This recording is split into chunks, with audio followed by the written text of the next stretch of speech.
jin pani ti kho har an kal lai tai khua lo mui san thim in na nang do na isua an so tai khua var pui turin kan ne na om ta che khua tai don tai tai ni kolan aliam don hi tai khoi var za ang e mau dai re a hiam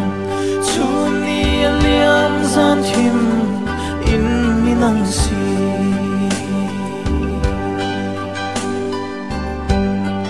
so tu te nar ngai lo lali swa chuan ki chuan an ne na che min om pui ta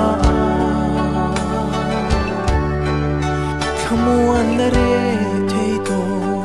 lo chu nu chia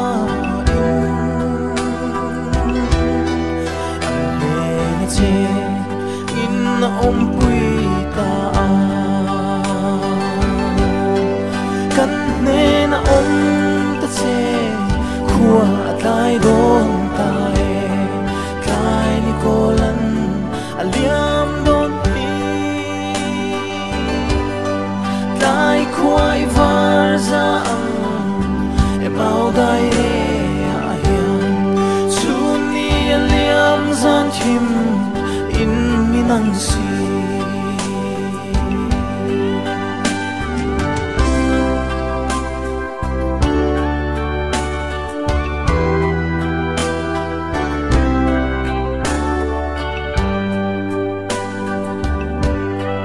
kay po tuna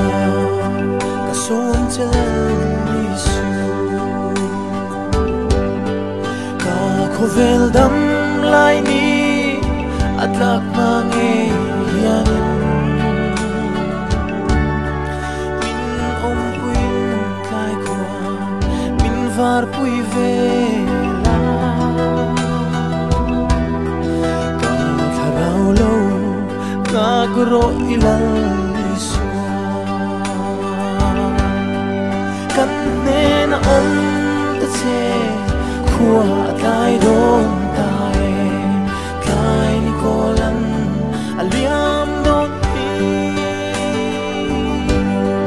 tai khuai var za ang e mau dai re a hiam